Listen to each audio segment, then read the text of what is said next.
Bueno, listo, pues vamos comenzando. Voy haciendo la presentación y cuando llegue ella, ningún problema. Buenas noches a todos. Vamos a dar inicio a nuestra reunión número 229 del Grupo de Interés Cultural y Científico de CECIMIN.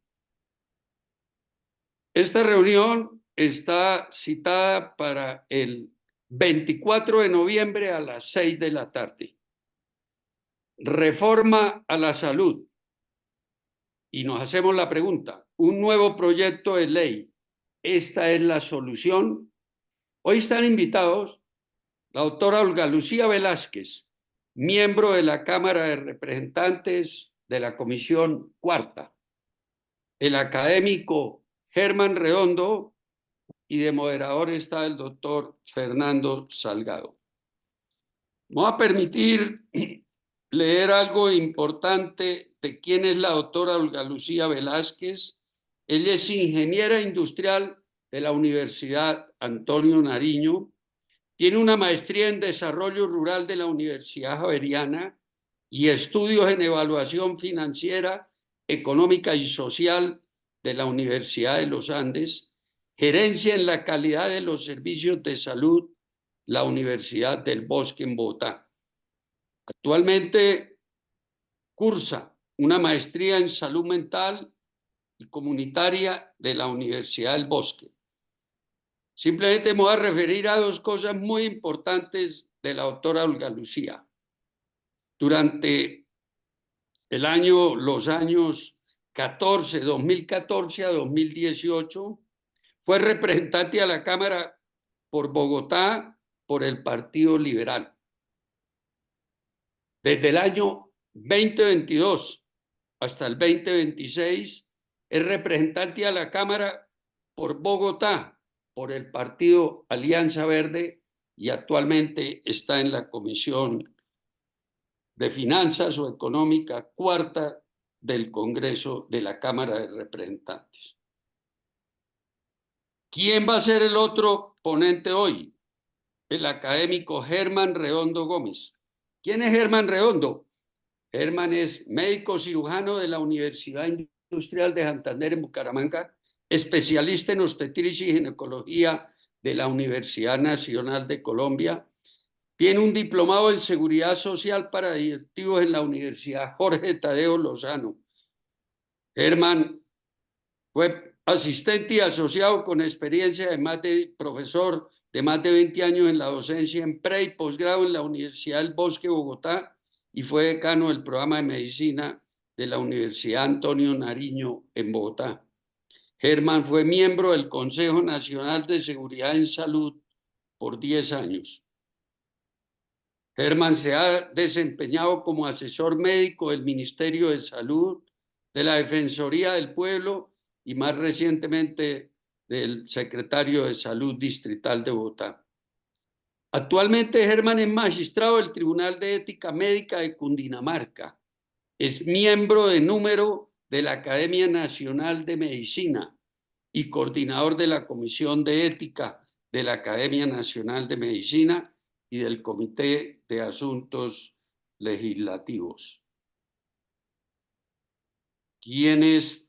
Un minutico aquí que no me pasa en mi celular para hablar de... Ya. Fernando Salgado Quintero, quien es hoy nuestro moderador, es médico especialista en medicina tropical y enfermedades infecciosas de la Universidad de Liverpool en Inglaterra. Fernando es especialista en alta dirección del Estado de la Escuela de Alto Gobierno de la SAP. Fernando hizo estudios de gerencia de servicios de salud en el Instituto Nacional de Salud en Tokio, Japón. Y después hizo estudios de seguridad social en la escuela de la Histadrut en Beersheba, Israel. tiene una amplia experiencia tanto en el sector público como privado de la salud en Colombia y otros países. Bueno, con esta presentación de las tres personas que hoy nos acompañan, yo le quiero pasar la palabra al doctor Salgado para que nos cuente cómo va a ser la mecánica de la reunión y yo creo que ya debe estar por entrar la doctora Olga Lucía, que estaba terminando la plenaria hoy en el Congreso. Fernando, tienes la palabra, tenemos una muy buena asistencia y bueno, nos vas a contar cómo va a ser la mecánica de esta reunión. Muchas gracias, Jorge, muy amable al doctor Germán, a la doctora Olga. Al doctor Germán le voy a pedir que prenda la cámara, puedan ver nuestros contertulios el día de hoy. Eh, gracias, Germán. Como solemos hacerlo en estas reuniones, pues primero que todo, pues vamos a hacer una exposición de los dos conferencistas que hemos invitado. Ese tema central de la reforma a la salud, pero creo que, Germán, vale la pena también hablar de la salud en general, no solo de la reforma, en virtud a que de alguna manera durante los últimos meses o este nuevo proyecto que se radicó en la Comisión Séptima de la Cámara de Representantes, que contiene 49 artículos, son 207 páginas ese proyecto, eh, pues tiene unos antecedentes de haber sido proyecto fallido ya en el Congreso de la República, después de dos de los cuatro debates. En el tercero se hundió esa reforma y ahora se presenta uno nuevo que muchos expertos consideran no tiene mayores cambios con relación al anterior, pero algunas personas también consideran que tiene varios problemas que podrían dificultar su trámite de aprobación. Un proyecto que han denominado hacia un sistema de salud garantista, universal, eficiente y solidario que privilegie la vida.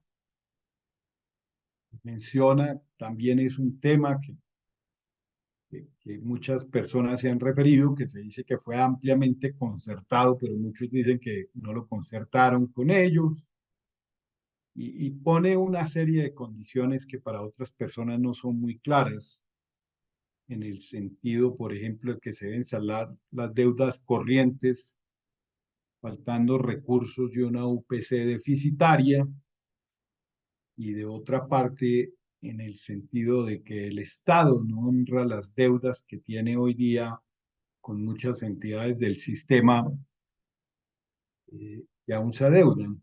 Me refiero un poco a las EPS que fueron objeto de intervención y liquidación, un monto pues que ya ni sabemos, es algo así como entre los 10 y los 20 billones que se adeudan a los prestadores de servicios que efectivamente prestaron los servicios. Yo creo que ese es un tema que hay que hablar muy claro, porque siempre que se dice que las EPS quedaron debiendo 15 o 20 billones de pesos, eso está representado en muchísimos servicios de salud que sí efectivamente se prestaron a la población. En otras palabras, pese a casi todas las dificultades que ha tenido, casi a nadie se le ha negado el derecho fundamental a la salud. Eh, para ello, vamos a también permitir pues que las personas participen a través del chat. Como siempre, nos van haciendo sus comentarios, sus preguntas y las vamos acumulando, o aquellas que consideremos que las puedan contestar nuestros conferencistas invitados, o el que quiera hablar después cuando abramos el tiempo para las preguntas y las respuestas, pues que levante la mano y lo haremos. Yo quisiera, en ese orden de ideas, doctor Redondo, darle a usted la palabra. Doctor Redondo siempre ha sido un juicioso lector de estos proyectos largos de ley y a través de la Academia de Medicina siempre ha presentado sus comentarios. Pero digamos que sí hay un ambiente un poco difícil, extraño, en el sentido de que se consideran muchas cosas que, a diferencia de otros proyectos de ley, En este caso, por ejemplo, el del aval fiscal tampoco es muy claro y tal vez fue como el mayor escollo que tuvo que tener el anterior proyecto de ley cuando muchos senadores en la Comisión Séptima dijeron pues que ese aval fiscal pues no llenaba los requisitos y aquí como que se llenan los requisitos pero como que al final uno sabe no hay los recursos, se cortan recursos de una cosa para que alcancen, cosas así que han terminado confundiendo un poco a la gente. Ya de hecho, debo decirlo, Jorge, como que la gente ha perdido un poco ya el interés en debatir y analizar y estudiar la reforma a la salud, porque pareciera ser que con o sin reforma, ya por lo menos el sistema anterior está un poco inexistente y lo que hay hoy pues es como un híbrido entre lo que era el anterior y el nuevo y que independientemente se apruebe o no la reforma, seguiremos pues con una reforma. Entonces queríamos escuchar en general sus comentarios sobre este tema. Para la doctora Olga, ahora que se vincule, pues también queremos preguntarle a ella sobre muchas otras actividades que se vienen cumpliendo en el trabajo legislativo sobre la salud, no solo en la reforma, que nos parece que también es importante, pues que hay muchos temas de salud muy importantes para el país que tenemos que trabajar y se han dejado de discutir o analizar en virtud de estas discusiones de la reforma. Bienvenido, doctor Germán. Muy buenas noches para Jorge, para Fernando, para todos y todas las personas que nos acompañan esta noche. Voy a pedir el favor si nos permiten compartir pantalla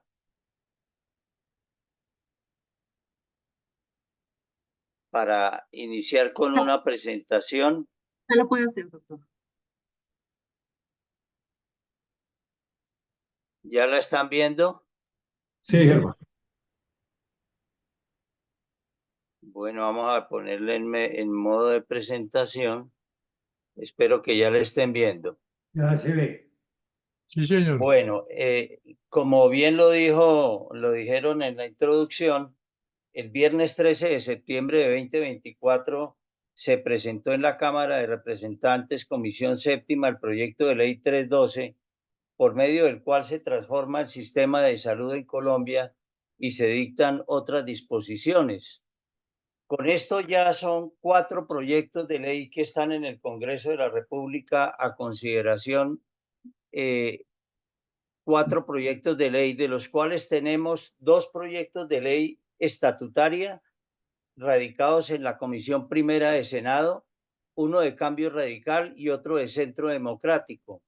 Tienen en común que ambos proyectos de ley plantean reformar la ley estatutaria en salud, cosa que nosotros no deseamos. Creemos que la ley 1751 de 2015, que nació en la Academia Nacional de Medicina, en la Gran Junta Médica Nacional, y que fue aprobada en el Congreso de la República, reúne toda la garantía del derecho fundamental a la salud y lo que le ha faltado es desarrollo. Y en tanto que en la Comisión Séptima de Cámara hay 2 proyectos de ley ordinaria.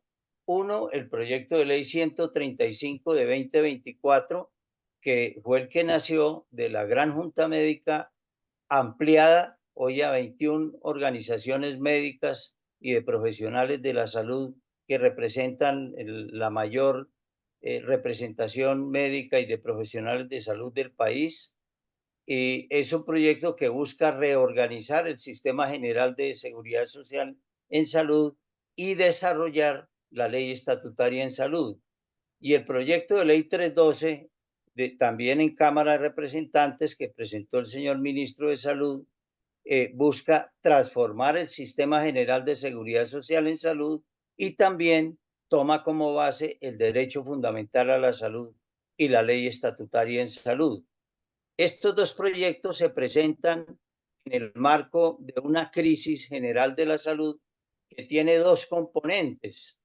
Uno que es de tipo coyuntural, que se viene gestando desde varios años atrás, de administraciones atrás, al cual se le han puesto, dijéramos, entre comillas, paños de agua tibia, pero es una crisis que viene de atrás y que día con día se ha venido agravando. Y una crisis estructural que fundamentalmente es la que busca solucionar el proyecto de ley, porque el componente coyuntural tiene que ser solucionado por el gobierno con base en las normas legales existentes.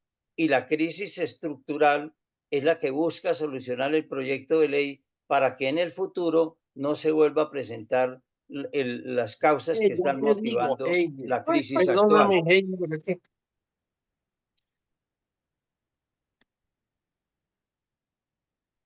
Sí, Perdón, Guillermo Rueda, si puede apagar el micrófono, gracias. nos vamos a ocupar de estos dos proyectos de ley, porque en virtud de que tienen unidad de materia y están en la Comisión Séptima, se tienen que acumular. El proyecto de ley nuestro nació a raíz de que la Academia Nacional de Medicina convocó la Gran Junta Médica Nacional, que decidió ampliarse, y ese grupo determinó el 3 de diciembre de 2021 lo que llamamos los 14 acuerdos fundamentales. Y esos 14 acuerdos fundamentales fueron señalados desde antes de la campaña presidencial. Se le presentaron a todas las campañas y muchos de ellos acogieron algunos de los aspectos planteados en los acuerdos fundamentales para el pleno desarrollo de la ley estatutaria en salud. Cuando se presentó el proyecto de ley del gobierno inicialmente por la doctora Carolina Corcho en febrero de 2023, encontramos de entrada una serie de coincidencias que se mantienen a lo largo del debate. Esas coincidencias, que no son pocas, son las siguientes. Estamos de acuerdo en que se trata de una ley ordinaria para que desarrolle la ley estatutaria en salud, que gira alrededor de la persona y del derecho fundamental a la salud. Segundo, en reconstituir, recrear el Consejo Nacional de Salud. Tercero, la importancia de un sistema único de información en salud. Eso está previsto en la ley estatutaria en salud. Y que el modelo de salud tenga unas características de ser preventivo, predictivo y resolutivo con base en el desarrollo de la atención primaria en salud. Entendida muy bien la atención primaria en salud como la afectación positiva de los determinantes sociales de la enfermedad. Me refiero a agua potable, a saneamiento ambiental, saneamiento básico, acueducto, alcantarillado, vías de penetración, educación, etc. Ese concepto de atención primaria en salud que se gestó desde Alma Data hace muchos años, gira alrededor de que la atención primaria en salud no se financia con recursos de la salud, sino con recursos intersectoriales de toda la nación. Y ese modelo de salud también implica un fortalecimiento progresivo de la red pública hospitalaria nacional, con énfasis en el primer nivel de atención y con énfasis a su vez en las zonas apartadas con población pobre, vulnerable y dispersa, para ir cerrando progresivamente la brecha entre la ciudad y el campo. Y que la financiación de esos CAPS, de esos centros de primer nivel de atención, se haga con subsidios a la oferta, sin importar que esos centros de primer nivel de atención sean públicos o privados, precisamente para facilitar el desarrollo de esos centros de atención primaria en las zonas apartadas, con presupuestos estándares, con subsidio a la oferta, y que la operación en el sistema del modelo de salud sea con base en redes integrales e integradas de servicios de salud.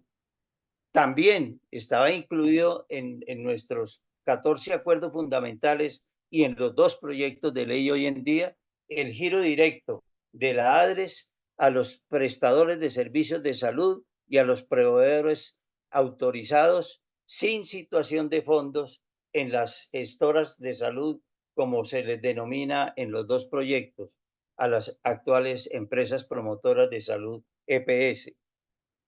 Y un punto fundamental que también está en los dos proyectos de ley es la mejora en las condiciones laborales en el sector.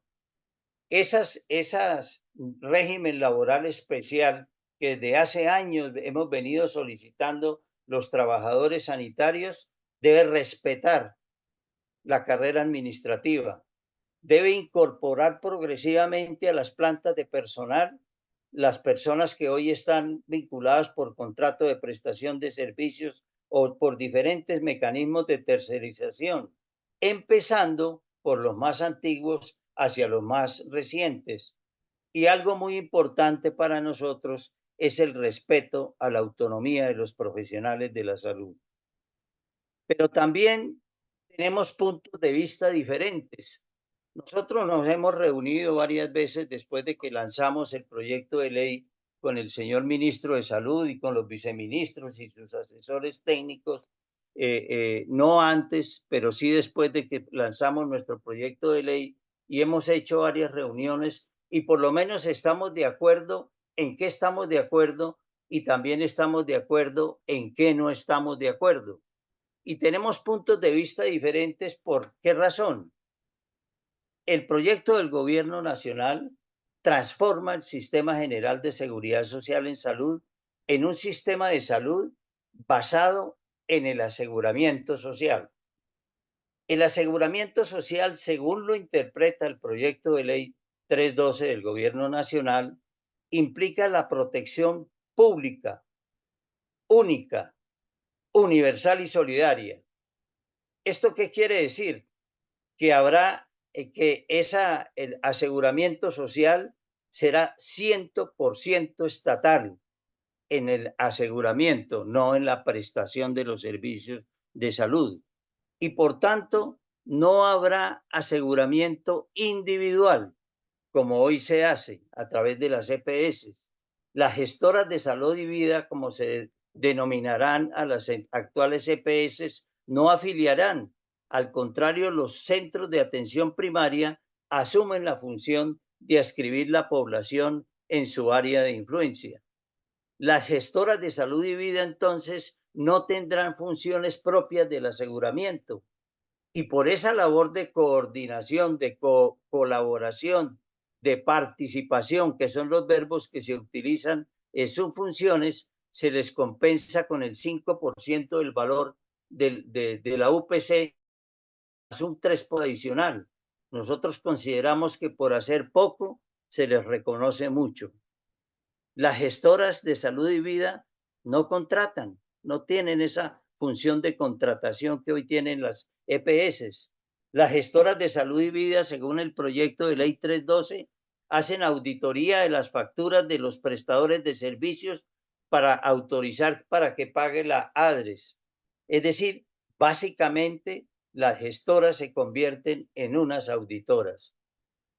Y el Ministerio de Salud y Protección Social es el que define el valor de la UPC, con base en un estudio técnico que hace la Dirección de Costos y Tarifas.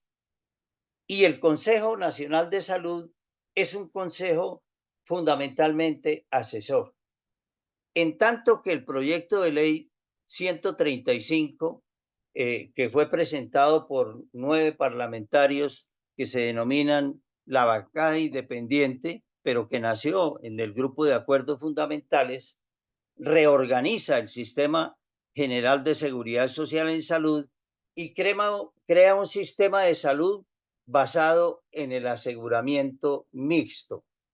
¿Qué significa aseguramiento mixto? Que las gestoras de salud podrán ser públicas, privadas o mixtas. Que las gestoras de salud tienen como función primordial el aseguramiento individual como la garantía del derecho fundamental a la salud, con libertad de escogencia y sobre todo con el beneficio de la portabilidad en todo el territorio nacional. Que las gestoras las entidades gestoras de salud están a cargo del riesgo en salud y del riesgo administrativo, en tanto que la ADRES estará a cargo del riesgo financiero, pero las gestoras conservarán el riesgo en salud y el riesgo administrativo y la capacidad del aseguramiento individual. Por tanto, las gestoras podrán contratar los servicios con las redes integrales e integradas de servicios de salud, con las IPS o con los profesionales independientes. Es decir, contratan, auditan y autorizan el pago de la ADRES, es decir, manejan integralmente el riesgo en salud. Y el Consejo Nacional de Salud es el que define la unidad de pago por capitación, pero una unidad de pago por capitación que tiene que ser reformulada y tiene que ser reformulada en la metodología de cálculo de la UPC. Una vez definida la nueva metodología, con esa nueva metodología, el Consejo Nacional de Salud definirá cada año el valor de la UPC, incluido el gasto administrativo, que también será definido por el Consejo Nacional de Salud, previo un estudio técnico independiente. El Consejo Nacional de Salud, independientemente de su constitución, que eso lo definirá en su sabiduría el Congreso de la República, me refiero más que todo a sus funciones, que son en el proyecto de ley del gobierno participar, monitorear y dar recomendaciones. Sí nos pusimos de acuerdo con que la Secretaría Técnica sea ejercida por un equipo independiente del Ministerio de Salud y Protección Social y que sea integrado por una convocatoria pública por mérito. Y discrepamos en el tema de que para acuerdos fundamentales algunas funciones del Consejo Nacional son vinculantes, específicamente la definición de la unidad de pago por capitación previo a un estudio técnico independiente. También compartimos, como les decía, el modelo en salud preventivo, predictivo y resolutivo, que se basa en atención primaria en salud con un enfoque fundamental hacia el saneamiento básico, hacia afectar positivamente los determinantes sociales de la salud. Y los centros de primer nivel de atención, de los cuales dependerán los equipos básicos de salud, que a su vez forman parte de las redes integrales e integradas de servicios de salud de la mediana y la alta complejidad. Y que queda absolutamente claro que este componente de APS se financia con recursos del presupuesto general de la nación, con recursos de la intersectorialidad, no con recursos de salud, y que los subsidios de oferta van para el primer nivel de atención, y en la mediana y alta complejidad, si se trata de IPS privadas, será por venta de servicios, y si son públicas, será mixto por venta de servicios, pero podrán recibir transferencias de la entidad territorial o del nivel nacional.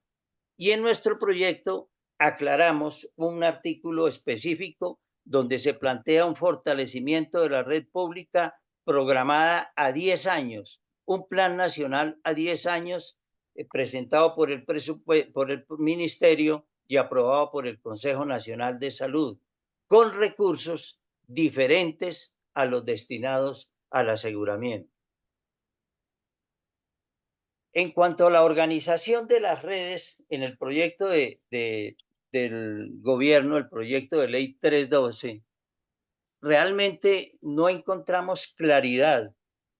Hay funciones superpuestas entre la entidad territorial, la gestora de salud y vida, los centros de atención primaria en salud y la propia área, ADRES.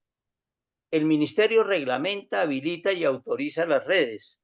Los prestadores deben inscribirse en una plataforma.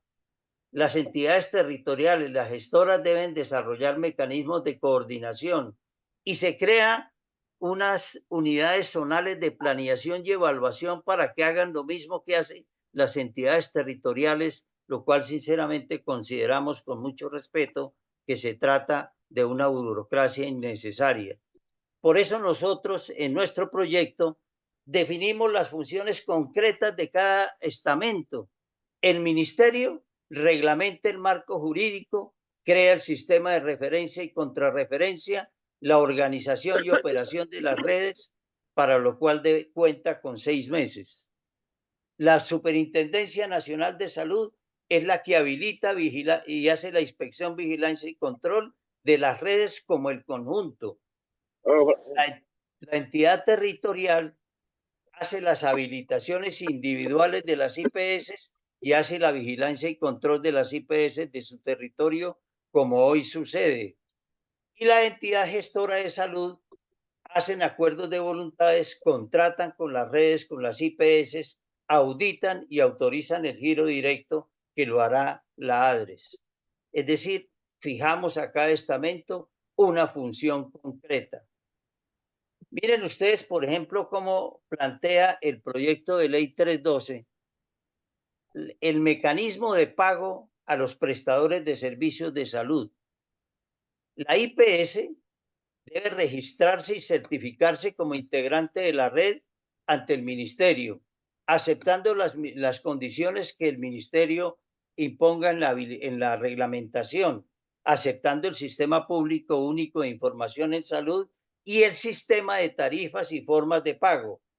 Una vez registrado y certificado, firma un acuerdo marco con la ADRES, aparte del que ya firmó con el ministerio, en el cual se acepta la auditoría de la gestora y la auditoría de la ADRES, con base en los compromisos de resultados en salud y la gestión de calidad y desempeño institucional que haya acordado con la gestora, bajo el control de la entidad territorial. Una vez hecho ese paso, prestado el servicio, las IPS y los proveedores autorizados presentan las cuentas ante la ADRES, la cual paga el 85% de su valor dentro de los 30 días siguientes a la presentación de la cuenta. Y luego, el porcentaje restante estará sujeto al informe de revisión y auditoría entregado por la gestora y no deberá pasarse de 90 días.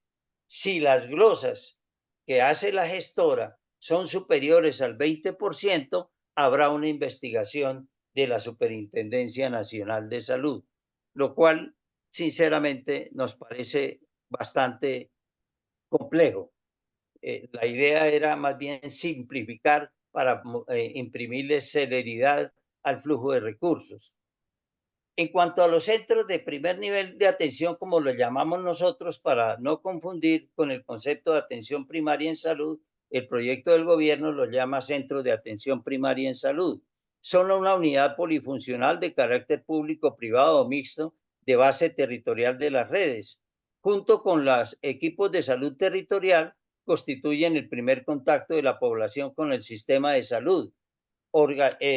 Los CAPS organizan los equipos de salud territorial y, como lo dijimos, son financiados con subsidios a la oferta. Hasta ahí estamos de acuerdo. Pero ¿qué complejiza el tema? Las funciones, porque le ponen a los CAPS una serie de funciones que anteriormente desarrollaban las EPS o el plan de intervenciones colectivas. Por ejemplo, la inscripción poblacional y la administración y atención del ciudadano que hoy hacen las EPS las asumen los CAPS. La prestación de servicios de salud y vigilancia en salud pública y la gestión intersectorial y participación social que hace el programa, el plan de intervenciones colectivas los asume los CAPS.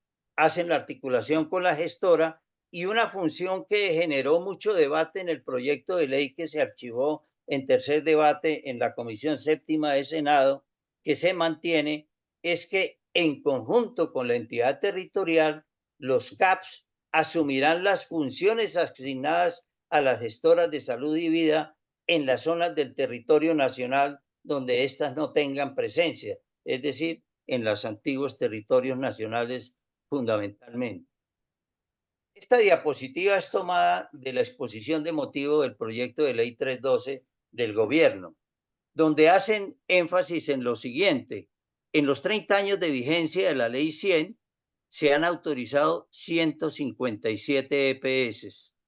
De esas se han liquidado 130. Quedan vigentes a marzo de 2024, 27. Y podríamos decir que 29 si incluimos a EPM y Ferrocarriles Nacionales. Y según la Asociación Colombiana de Hospitales y Clínicas, la cartera de esas 27 o 29 EPS al 31 de diciembre de 2023 era de 16.8 billones de pesos, de los cuales buena parte, cerca del 20%, está en las EPS liquidadas que se fueron sin pagar. Y también hace énfasis en la exposición de motivos que actualmente tenemos en el régimen contributivo 12 EPS, en el subsidiado 14 y 3 que tienen simultáneamente el contributivo y el subsidiado para un total de 49.607.000 personas afiliadas. Las del régimen contributivo tienen alto riesgo financiero. Igualmente las del riesgo financiero, las del régimen subsidiado, perdón, tienen alto riesgo financiero, en tanto que las que manejan los dos sistemas más o menos tienen sostenibilidad. Y tomo textualmente lo que dice la exposición de motivos del proyecto de ley 312 del gobierno. Actualmente, 9 EPS tienen algún tipo de medida especial, sea una intervención forzosa para administrar o medida de vigilancia especial. Y el 52%, es decir, casi 26 millones de personas están afiliadas al sistema, se encuentran en alguna EPS que ha demostrado incapacidad para cumplir con sus obligaciones legales. Por eso, el proyecto de ley 312 plantea la transformación de las actuales EPS en entidades gestoras de salud y vida. Nosotros acogimos esa idea y en nuestro proyecto de ley se transforman en gestoras de salud. ¿Y cuál es el proceso? Se expide la ley, se aprueba la ley por el Congreso, si a bien lo considera el Congreso, le corresponde al Ministerio dentro de los 60 días hábiles siguientes hacer la reglamentación sobre la habilitación y autorización de las gestoras. Cada una de ellas tiene que adaptarse al territorio donde tenga mayor capacidad organizativa y debe terminar la integración vertical en la mediana y alta complejidad, no en el primer nivel. Y debe participar en la conformación de las redes y adaptarse al giro directo. Viene entonces después un compromiso que es el plan de saneamiento, que le da un plazo de 48 meses a las EPS para que cumplan con ese plan de saneamiento. En nuestro proyecto está a 36 meses y muchos han solicitado que sea a 24, cumpliendo las condiciones definidas en la reglamentación del ministerio. Y hay dos alternativas. La EPS no desea transformación o sí desea transformación. Si no desea transformación, debe presentar un plan de liquidación, incluido el plan de saneamiento de pasivos, y procede a la liquidación dentro de los 2 años establecidos. Las EPS que desea transformarse presenta un plan de saneamiento y cumple las condiciones exigidas por el ministerio y se transforma a gestora de salud y vida o entidad gestora de salud. La ADRES, por su parte, recauda todos los recursos del sector de la salud, los que ya se venían recaudando, y aquí se contempla en el proyecto de ley del gobierno que haya dos cuentas separadas, una de atención primaria en salud, por la cual se financian los CAP y los equipos básicos y la atención prehospitalaria, y una cuenta de fortalecimiento de la red pública hospitalaria para el funcionamiento de las instituciones de salud del Estado, como en el futuro se denominarán las empresas sociales del Estado, y para el transporte medicalizado, y los demás recursos para las demás funciones del sistema de salud. Nosotros no acogimos estas dos cuentas por la experiencia del FOSIGA. Muchos de ustedes recordarán que el FOSIGA tenía una serie de subcuentas y algunas eran excedentarias y otras, al contrario, tenían déficit. Y hacer traslado de una subcuenta a otra era muy complejo. Entonces, nosotros planteamos más bien la unidad de caja, con excepción de los recursos destinados para la atención de catástrofes y epidemias, y eso sí, para la titularidad de los recursos de las entidades territoriales y de las empresas gestoras de salud, porque las empresas gestoras de salud no tienen situación de fondos, pero tienen unos recursos que garantizan para que ellos puedan contratar con las redes y con las IPS y con los profesionales independientes. En cuanto a proyecciones de ingresos, es decir, en este proyecto de ley, lo mismo que el proyecto de ley 339, que finalmente se archivó en la Comisión Séptima de Senado, no tiene un aval propiamente dicho, sino que tiene proyecciones financieras. Y esas proyecciones financieras se basan en las fuentes del sistema de salud. ¿Y cuáles son esas fuentes? Las cotizaciones, el Sistema General de Participaciones dirigido al sector de la salud, el aporte de la nación destinado al aseguramiento del presupuesto general de la nación y otras fuentes, las rentas cedidas, coljuegos, cajas de compensación, etcétera. Entonces, esas distintas fuentes las proyectan aquí a partir del año 2025 hasta el 2034, durante 10 años, y van haciendo un incremento año tras año, es decir, del 2025 proyectan un ingreso de 99 billones y llegaremos hasta 156 billones. ¿Y cómo se hará? Si se cumplen estos supuestos. Toda proyección financiera tiene que tomar como base unos supuestos. Así se hizo la ley 100 del año 93. No se hizo un aval en ese momento, no, se hicieron unas proyecciones que hizo Juan Luis Londoño de la Cuesta, y él dijo, aquí va a haber una reforma laboral que va a generar pleno empleo y va a haber un crecimiento de la nación constante del 5%. Ninguno de los dos escenarios se cumplió y por eso no se cumplieron los objetivos de la ley 100, según dicen algunos. Aquí plantean supuesto de la inflación prácticamente un 3% durante los 10 años siguientes, estándar y estable, que siempre va a crecer el PIB, el 3%, la inflación no va a ser superior al 3%. Y un crecimiento real del Producto Interno Bruto también cercano al 3%. Si esos supuestos se cumplen, estas proyecciones podrían cumplirse. O sea que son proyecciones posibles, pero no sabemos si son proyecciones probables, pero no sabemos si son proyecciones posibles. Me llamó la atención la página 127 de la exposición de motivos del proyecto de ley 32, que dice, comillas, dadas las restricciones fiscales, hay una reducción de los recursos para el Sistema General de Participaciones, más una importante reducción del aporte de la nación en el presupuesto general, especialmente en 2026, que trae como consecuencia la disminución de la base para el cálculo de los siguientes 4 años, que en conjunto se reducen a los ingresos totales en 31.7 billones de pesos en relación con la proyección de ingresos que se había hecho en marzo de 2024. Es decir, que estas proyecciones anteriores tienen este riesgo si esa eventualidad sucede.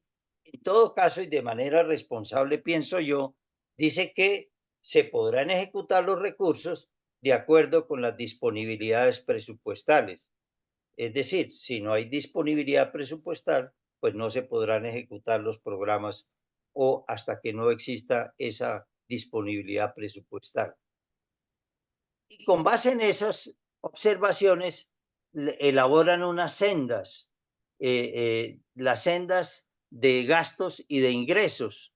Y esas sendas de gastos e ingresos, según la proyección, dan un pequeño faltante de 1 billón en 2025, pero después empieza a crecer e inclusive en el 2034 tendríamos un excedente de casi 8 billones de pesos. Amanecerá y veremos. Desarrolladas las sendas de ingresos y gastos, dice el proyecto, se obtiene el balance final, que no deja recursos de gasto proyectados sin fuente de financiamiento, para garantizar que la reforma no afecta el marco fiscal a mediano plazo. Repito, si se cumplen los supuestos presentados. Me llamó mucho la atención porque a nosotros siempre nos interesa el tema de la formalización laboral en el sector de la salud. La Procuraduría General de la Nación, en un estudio que hizo en las empresas sociales del Estado en el año 2020, estableció que el 71.37% de las personas vinculadas a la red hospitalaria nacional estaban tercerizadas y que solamente el 28.7% tenían vínculo laboral directo. Eso yo creo y que hay buena voluntad del gobierno de subsanar esas, y siempre lo han planteado. En el proyecto de ley anterior lo plantearon.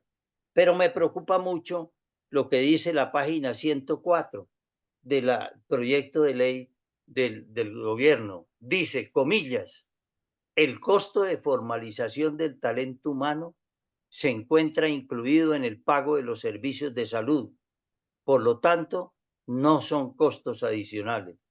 Contradice un poco el documento que presentó en febrero de 2023 la doctora Carolina Corcho, donde ella incluía una proyección del costo laboral independiente del aseguramiento en salud por un costo de 4 billones de pesos. Nosotros en nuestro proyecto decimos que con recursos diferentes a la UPC habrá una incorporación a las plantas de personal proyectada en 5 años, empezando por los más antiguos, y cada año un 20% de la población se integrará a las plantas de personal. Finalmente, y ya para ir terminando, retiraron el artículo que hablaba de la autonomía de los profesionales de la salud. Nosotros la predican en la exposición de motivos, pero el artículo lo retiraron. Nosotros lo mantenemos siempre y cuando los comités de autorregulación profesional sean constituidos por pares profesionales. E incluimos un artículo muy importante, que es que el gobierno nacional y las entidades territoriales garantizarán los recursos necesarios para el funcionamiento de los tribunales ético-disciplinarios. Incluimos un capítulo sobre política de formación de talento humano en salud. Este capítulo también está retirado del proyecto de ley del gobierno. E incluimos un artículo en el tema de la Superintendencia Nacional de Salud, que no lo tiene el gobierno y que nos parece muy importante, y es el siguiente: cuando la Superintendencia Nacional de Salud intervenga una gestora para administrarla, no lo hará ella como organismo de control, para que ella misma no sea el vigilante y el vigilado, sino que el Ministerio de Salud, previo concepto del Consejo Nacional de Salud, designará una entidad que cumpla con todos los requisitos financieros y administrativos como administradora de esa empresa gestora de salud que ha sido intervenida. Repito, para que el vigilante y el vigilado no sean, como hoy sucede, la misma entidad. Y finalmente, unas conclusiones rápidamente. El actual sistema, sin reforma, se encuentra desfinanciado, incluso desde la promulgación de la Ley 100. La salud no era reconocida como un derecho fundamental, sino como un servicio, y por tanto se definió un post limitado. Por cuenta de las sentencias de la Corte Constitucional y la Ley Estatutaria en Salud, la salud es un derecho fundamental y como tal incluye todos los servicios que por necesidad requiera la población. Y se hizo la ampliación del POS y se creó el plan de beneficios, pero no se incrementó la unidad de pago por capitación en la misma proporción. Y por tanto, se desfinanció el sistema. Las proyecciones son un escenario probable, pero no sabemos si sea posible. No hay un aval. Supone equilibrio entre ingresos y gastos. Este es el mayor reto para cualquier reforma de salud. Son los recursos financieros, y es un reto pendiente en cualquier proyecto. No hay nuevos recursos, sino una reorientación de los existentes. El gasto de mediana y alta complejidad disminuye para fortalecer el primer nivel de atención. Eso no es ni bueno ni malo. Lo ideal es que no se le quiten recursos de un hueco para tapar a otro hueco. Lo ideal es que, lógicamente, crezcan los recursos de todo el sistema de salud. La evidencia enseña que las proyecciones del gasto en salud son crecientes por el envejecimiento de la población, la presión tecnológica, el costo de los medicamentos, para mencionar solamente unos factores. Si la atención primaria en salud se hace con la idea de reducir el gasto en enfermedades de alto costo, ese es un supuesto equivocado, porque al contrario, cuando se hace atención primaria en salud, la frecuencia de uso aumenta porque se accede al servicio de las personas que hoy no pueden acceder. Las actividades de APS lo que mejoran es la calidad de vida y el bienestar de la población. Son un imperativo ético cuya realización es a largo plazo. Las funciones de las gestoras y las RITs y las entidades territoriales y los CAPs y la ADRES son compartidas y son confusas. No hay un límite como realmente lo planteamos en nuestro proyecto. Las gestoras son simplemente auditoras y coordinadoras. Reciben el 5% más el 3% de los recursos por hacer muy poco. Por eso nosotros planteamos que sea el estudio técnico lo que nos diga el valor del costo administrativo. Desde el proyecto de ley 339 de 2023 Cámara, que se hundió, se calculó un costo de formalización laboral cercano a los 4 billones de pesos.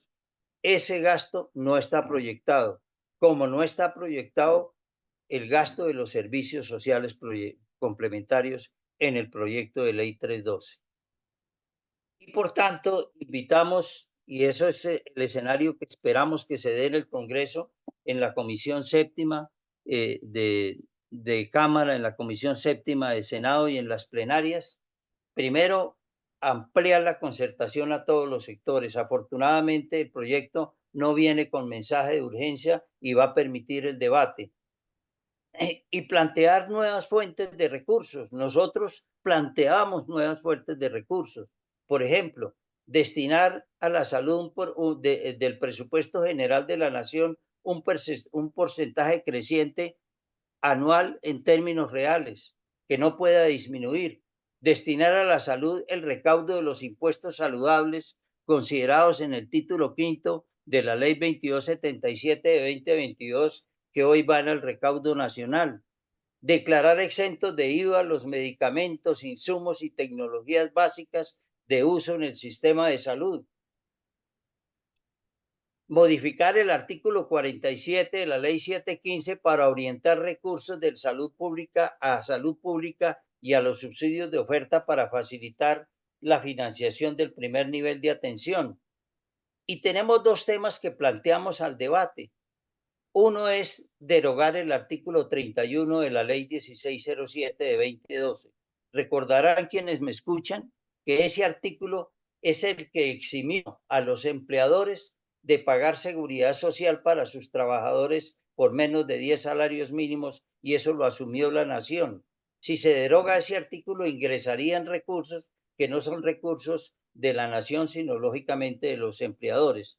Sé que genera debate, pero tenemos que metemos las manos al bolsillo por el mecanismo de todos ponen. Eliminar o incrementar el límite de cotización para la salud.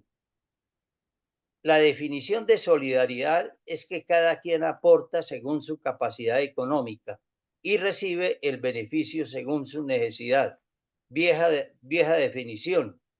Pero resulta que hay personas que ganan 30, 40, 50, 60, 100 salarios mínimos y cotizan por 25. Entonces no están cotizando por proporcional a su ingreso.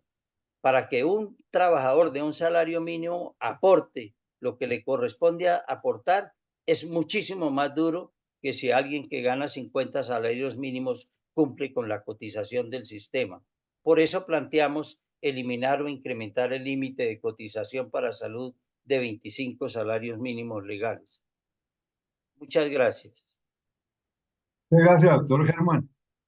Bueno, ya desde hace ratico está conectado la doctora Olga Lucía. No sé si tenga la cámara prendida para poderla saludar y mirarla. Y también está conectada la doctora Luisa Moreno, que es su asesora en el Congreso. Doctora Olga, ¿me puedo oír?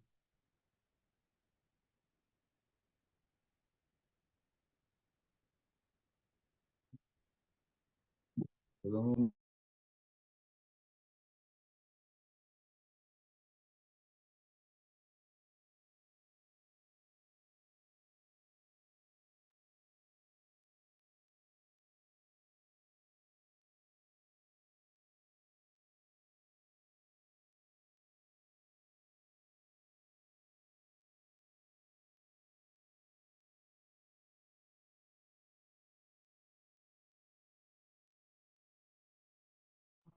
Doctora Olga, Eh, Fernando, ¿cómo estás?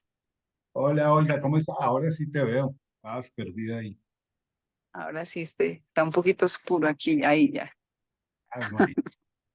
Bueno, Olga, para todos, primero que todo, un saludo muy especial a la doctora Olga, su asistente también, que está cerca, conectada con nosotros, que han venido siguiendo todos los debates de la salud. Yo quiero aclarar, por supuesto, la doctora Olga Lucía, pues en este momento no hace parte de las comisiones de salud, aun cuando es una persona que ha tenido una trayectoria muy larga en el sector de la salud, especialmente en Bogotá, en el distrito, y ha participado de muchos debates de la salud. Hoy hace parte de otra comisión, que es de las comisiones de Asuntos Económicos del Congreso, la cuarta, de quien fuera su anterior presidente de esa comisión. Por supuesto, uno tiene que entender que cuando sí es presidente de una comisión como la cuarta, es poco el tiempo que queda para leer mucho de los debates de salud y de las reformas de la salud.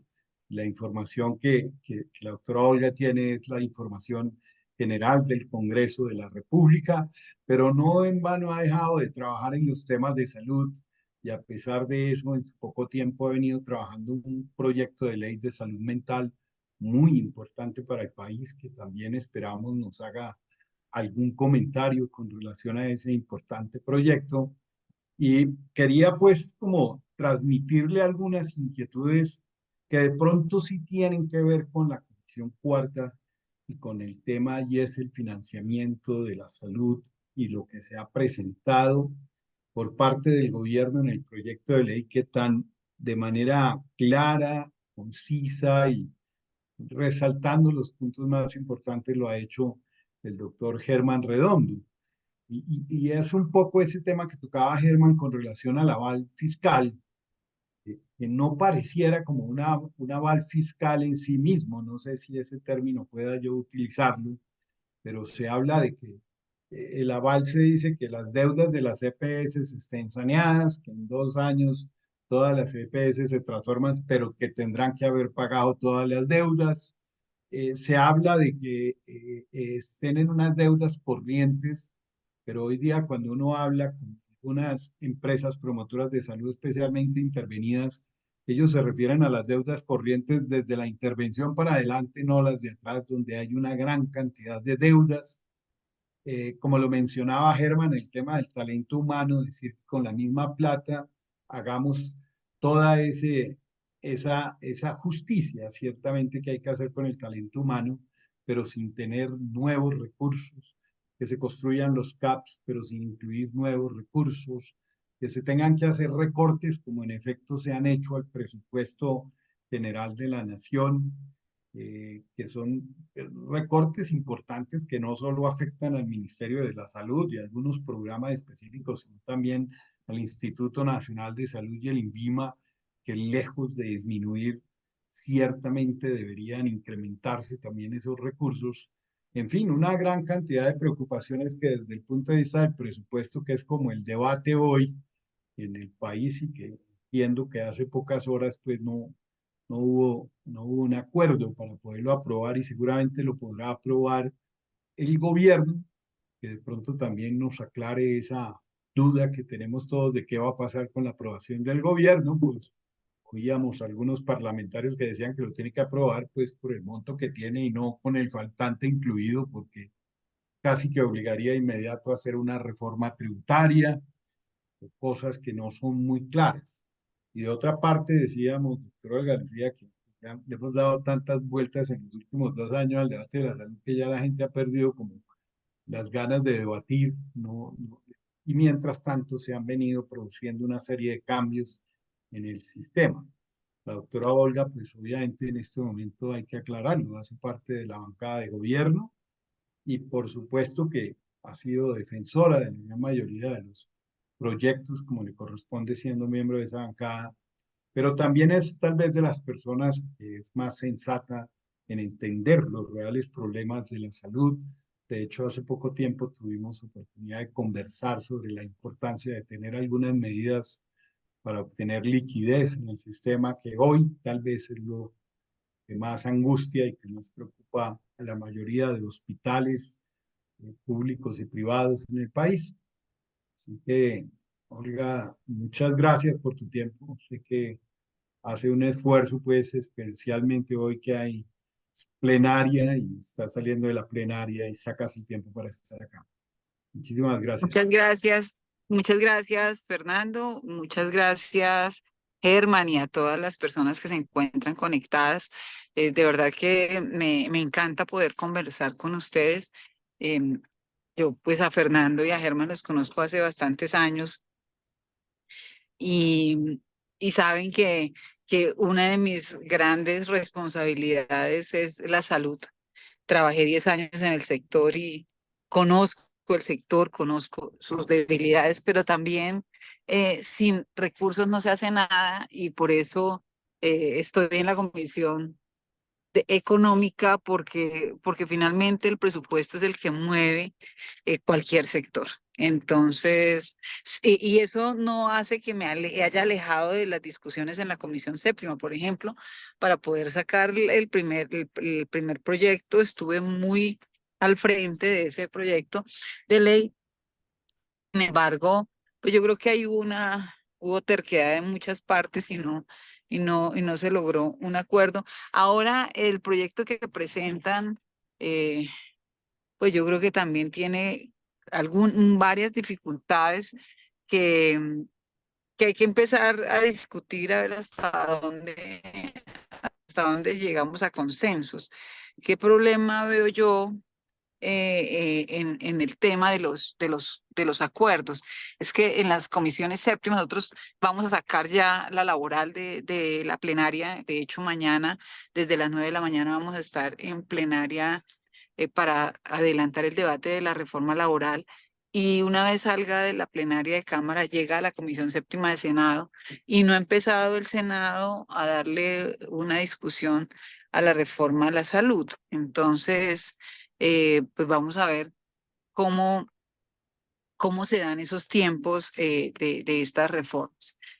Y yo creo que la atención primaria, el fortalecimiento de la República, las mejores condiciones del talento humano en salud son de extrema urgencia. Yo creo que no hay personal más mal pago y de mayor inestabilidad laboral que el personal del área de la salud.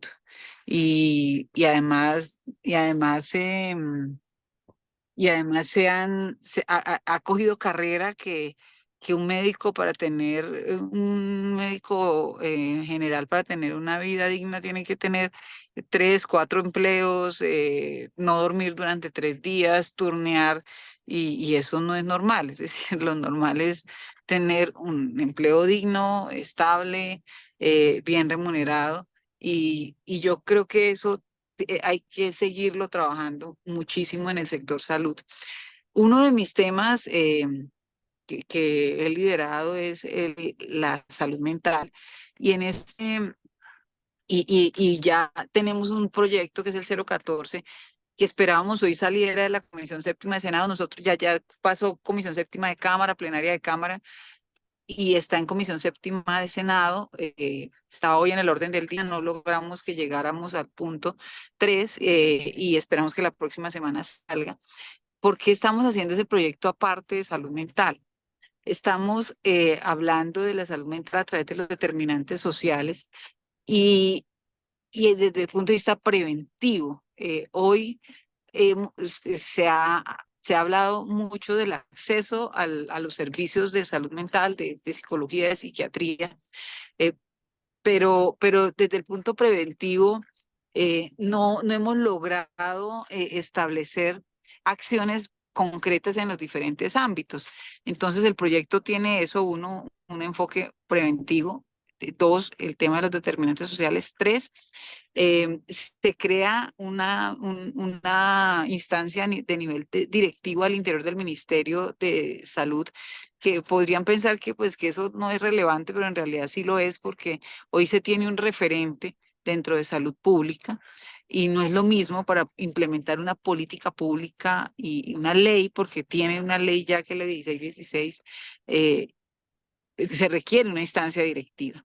Entonces, este proyecto de ley crea esa instancia directiva Y también se asignan recursos del presupuesto general de la Nación de manera directa a salud mental, que hoy tampoco se puede saber porque ¿qué hace el ministerio? El ministerio, por ejemplo, para este año, 61.1 billón de pesos distribuye en sus diferentes áreas, pero cuando usted pregunta cuánto se invirtió en salud mental, no se sabe, se sabe para salud pública en general, pero para salud mental no. Entonces, ese es otro de los temas. Creamos el mes de la salud mental como octubre, el mes de la salud mental. ¿Y por qué octubre? Porque el 10 de octubre es el Día Mundial de la Salud Mental. Y bueno, y son varios elementos que estamos generando alrededor de mejorar las condiciones, pero también en el tema de profesionales. Hoy tenemos nosotros en nuestro país el indicador que nos da el ministerio es que tenemos 1.8 psiquiatras por cada 100.000 habitantes, imagínense eso. El estándar de la OCDE es 17. Tenemos 1.8 camas si incluimos las de adicciones, también por cada 100.000 habitantes. Estamos lejísimos de poder tener una capacidad instalada adecuada para atender trastornos mentales. Pero adicional a ello, también tenemos una visión equivocada cuando hablamos de salud mental, porque casi siempre cuando hablamos de salud mental pensamos es en el trastorno. Y resulta que ustedes saben que la salud mental es un estado de bienestar, es un equilibrio, es la posibilidad de encontrar el proyecto de vida, de superar los obstáculos, de gestionar las emociones, de tener herramientas para la vida. Entonces, cuando a veces hablamos de salud mental y la gente dice, bueno, no me hable de eso que yo no estoy loca o no estoy loco, o vaya al psicólogo o al psiquiatra y inmediatamente piensa en la locura. Aquí nosotros podemos hablar de salud mental y no estamos locos. Aquí estamos hablando del estado de bienestar que requerimos para poder tener una mejor calidad de vida. Entonces, desde ese punto de vista está enfocado el proyecto de ley. Esperamos que salga adelante. Y bueno, y quedan cordialmente invitados todo el mes de octubre. Vamos a hacer algunas actividades y en el Congreso del 1 al 5, 2, 3, 4, 5, es toda la semana. Vamos a tener actividades en el primer piso del Congreso, vamos a tener unas ferias de servicios y a sensibilizar. Esta es la segunda vez que hacemos este ejercicio en el Congreso y queremos de verdad hacer conciencia en todas las personas que la salud mental está en gran parte en nuestras manos y que muchos determinantes sociales están afectando nuestra salud mental. De hecho, en Bogotá hay 3, de acuerdo a la última encuesta que hizo la Secretaría de Salud, la movilidad, la seguridad y el desempleo, que afectan de manera directa la salud mental de los bogotanos. Y, y no es de un solo, es decir, cuando yo hablo de salud mental, entonces no puede quedar la responsabilidad solo en la Secretaría de Salud o en el Ministerio de Salud, sino que tiene que hacerse un trabajo coordinado, integrado, articulado, complementario con todas las entidades. Esto para hablar del proyecto 014. Ahora, en el tema financiero, efectivamente hay una gran discusión de la sostenibilidad de la reforma a la salud. ¿Y por qué se dio trámite? Y algunas personas dicen, no, es que no hay una viabilidad fiscal, lo único que hay es un concepto. En efecto, hay un concepto de Hacienda y ese concepto de Hacienda lo que establece es que basado en la prevención, lo que se espera es que en los próximos 10 años disminuya el gasto en salud. Eso en teoría es perfecto, pero en la práctica, cuando se aplica atención primaria, y ustedes, así como yo lo sabemos, se incrementa el gasto en salud, se incrementa el número de atenciones y luego disminuye claramente cuando hay un control de cada individuo, de la familia, cuando hay acciones preventivas, sí, pero eso tiene un largo aliento. Lo otro es que hay unas deudas que necesitamos pagar y no sabemos hoy de dónde salen los recursos, hoy no se tienen. De hecho, El presupuesto para el próximo año, y ustedes ya lo tuvieron que haber escuchado hoy todo el día en noticias, sale por decreto, y ese presupuesto, em, nosotros, ¿me están escuchando? Perfectamente, Ah, bueno. doctor Olga Lucía, la estamos Sin escuchando. problema, que sin como- problema. Bueno, es que como cogí la circunvalar, pensé que se había ido la señal. Entonces, el presupuesto general de la nación está radicado por 523, estaba por 523 billones de pesos, y de esos 523, 12 billones eran de una ley de financiamiento. Y la primera pregunta es, ¿por qué una ley de financiamiento? Es usual, es decir, no es la primera vez que se radica un presupuesto con una ley de financiamiento para tramitarlo de manera simultánea. Muchos gobiernos lo han hecho, pero esta vez consideraron algunos congresistas, especialmente de la Comisión Tercera de Senado, que no, que primero se tenía que darle trámite a la reforma tributaria o posteriormente a la reforma tributaria, y no junto con el presupuesto. De tal suerte que se hizo para la aprobación del monto. Cuando se aprueba el presupuesto general de la nación tiene fechas límites. Entonces, el monto había que aprobarlo antes del 15 de septiembre, y antes del 25, es decir, hoy, teníamos que aprobar en primer debate la ponencia de presupuesto. ¿Qué pasó? Que hay una discusión jurídica, y es que como no se aprobó el monto, porque hubo 7 proposiciones de monto, 518, 517, 519, 488, 511, 7 proposiciones, y ninguna se aprobó. La Comisión Tercera de Senado solamente quería 511 sin ley de financiamiento, y, y no hubo acuerdo entre el gobierno y la Comisión Tercera de Senado, de tal suerte que, y la tercera y la cuarta de Senado. Entonces, nosotros seguimos trabajando y dijimos, no, pues no es la primera vez que pasa, eso sí no es la primera vez que pasa, podemos seguir trabajando, y seguimos realizando las reuniones de coordinadores y ponentes, y se radicó la ponencia el día de ayer y se anunció para debatirlo hoy. Sin embargo, el director de presupuesto hizo unas modificaciones que violentaron la confianza que hubo, porque nosotros no se autorizaron esas modificaciones, y se generó todo un ruido alrededor, especialmente de la registraduría. Tema que no iba a pasar. Se hizo una proposición, el ministro la avaló en caso de que se diera trámite a la ponencia. Pero como no, hoy, ¿por qué se levanta la sesión? Porque había que establecer la sesión permanente, ya se llevaban 4 horas de debate y no se había votado la ponencia. Entonces, en la Comisión Tercera de Senado no había quórum, solo habían 5 senadores. Entonces, por falta de quórum, se levantó la sesión y hasta el presupuesto general de la Nación del 2025. Para mí es muy triste y es lamentable, porque finalmente a los congresistas nos pagan por asistir, y que se dañe el trámite de un presupuesto por falta de quórum no solo es lamentable, sino miserable. Uno puede votar no, pero no que sea la falta de quórum. No sé si me hago entender. Para mí es muy triste.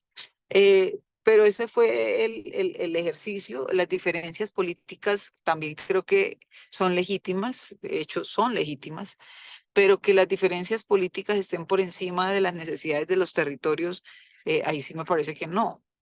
Nosotros nos debemos, el Congreso se debe al territorio, y un presupuesto es necesario para darle la solución a esas necesidades del territorio. Total, el presupuesto va por decreto, y ¿qué va a pasar ahí? El decreto debe salir con el documento radicado por por el gobierno al Congreso. ¿Con qué monto? Entonces viene la discusión. el gobierno dice que tiene una interpretación de que es con los 523 y que le va a seguir dando trámite a la ley de financiamiento, pero también hay otra interpretación, y es que tiene que ser por los 511, que es lo cierto que tiene de recaudo, y los 12, hasta que no pase el trámite, no puede incluirlos dentro de ese decreto. Entonces, yo creo que son los 511, en efecto, que no pueden ser los 523. El decreto tiene que salir por 511, y de esos y los 12 de la ley de financiamiento, sí, solo sí se pueden incorporar una vez pase la ley de financiamiento y se puedan adicionar al presupuesto. ¿Con qué asignaciones? Pues con la que había radicado inicialmente el Congreso, el gobierno al Congreso. Ahí no puede hacer modificaciones. Pregunta, ¿se tienen en cuenta las discusiones que hicimos durante este mes y medio? No, todo ese trabajo se perdió. Ahí no se tiene en cuenta nada. Y aquí hay un tema que ya es político. Esto es una postura política frente al desarrollo de algo que es elemental, que un plan de desarrollo y un presupuesto dicen así.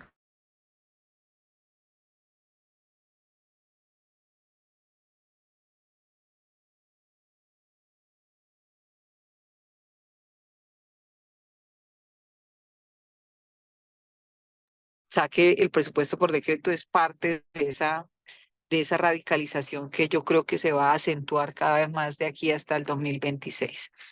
Entonces, pues con ese escenario, pues los recursos para salud que están asignados en ese presupuesto son 67 billones. ¿Cuántos fueron este año? 61.1, es decir, solamente están aumentando 6 billones más, y las deudas son enormes. Y con el costo de los equipos básicos, de los equipos de atención primaria, del mejoramiento de los hospitales, pues los recursos no van a alcanzar. Pero hay otro problema, y es que tampoco han ejecutado como debe ser los recursos que se tienen asignados para esta vigencia. Entonces, pues ese es el panorama que tenemos en este momento en materia presupuestal, y, y también... y también para el tema de pagar las deudas, lo estuvimos hablando con Fernando, y la posibilidad de presentar un proyecto de ley con 2 artículos que le generen una tranquilidad para el flujo de caja a las instituciones. eh, y, y yo creo que es viable y es factible que lo hagamos, que presentemos este proyecto de ley. Y frente a las deudas de las EPS, pues hay unas teorías ahí que yo creo que tenemos que empezar a revisar de manera detallada. El superintendente dice, no, las EPS tienen la plata, ¿dónde está la plata que es de las liquidadas? Y pues si uno se pone, claro, hay que decir que hay muchas EPS que se liquidaron, que dejaron muchas IPS quebradas, y que no respondieron por sus acreencias. Pero también es cierto que hubo interventores que nombró el gobierno, que lo que hicieron fue acabar más las EPS intervenidas, y no sacarlas adelante. Entonces, pues ese es el panorama. Yo creo que aquí, ¿qué es lo que más me preocupa a mí de todo el ejercicio? Es la radicalización política, porque creo que las discusiones, más que técnicas, al final van a terminar siendo discusiones políticas, ideológicas, y cuando se llega a ese punto no hay racionalidad que triunfe. Entonces, pues ese es el panorama que tenemos en este momento. Muy bien, doctora Olga Lucía. No sé si Fernando Salgado ya se conectó. Fernando. Bueno, si no abrimos el espacio, tenemos 35 minutos hasta las 8 para comentarios y preguntas. Entonces, no sé si alguien quiera directamente. Adrián Hernández tiene la palabra. Ojalá sean preguntas o comentarios cortos para poder agilizar y que varias personas tengan la oportunidad de hacerlos. Tiene la palabra, Adrián. Muchas gracias, doctor Ramírez, honorable Olga Lucía, Germán, todos los demás. Lo mío siempre han sido los números y básicamente veo con preocupación el escenario que está planteando la doctora Olga Lucía, porque en cuentas rápidas, para construir un CAP y dotar un CAP, hay un mínimo estimado por CAP de 1.870 millones de pesos y un máximo de 3.770 millones de pesos. Eso nos está dando en promedio, con un estimado de CAPs que se pretenden generar entre ciudades capitales y municipios de más o menos unos 5.015 CAPs, que es la cifra que se viene manejando, 9.38 billones de pesos en el costo mínimo y 18.91 billones de pesos dentro del proceso de construcción, dotación, equipamiento, dependiendo del ejercicio de dónde se compre y dónde se instale. Pero eso no es lo más grave. Cuando uno comienza a mirar cómo está todo el tema de dotación del talento humano en salud con equipos mínimos, vamos a tener un déficit de 65.990 integrantes de equipos básicos de talento humano en salud y una diferencia máxima. No, se me fue la... ¿Aló? ¿Me escuchan? Sí, Adrián, lo estamos escuchando. Perfecto. Entonces, el problema hoy por hoy no es de cuántos CAPs se van a construir, sino realmente de quién los va a atender, porque hoy por hoy tenemos una diferencia anual de entre 65.990 mínimo hasta un tope de 86.050. Realmente eso hace inviable cualquier reforma a la salud simplemente en infraestructura y en dotación del talento humano, hablando del primer nivel, ni siquiera estoy hablando de segundo o tercer nivel, y es un tema que, pues, que nos conlleva a un escenario bastante preocupante. No sé si la doctora Olga Lucía tenga algo en ese sentido. Gracias.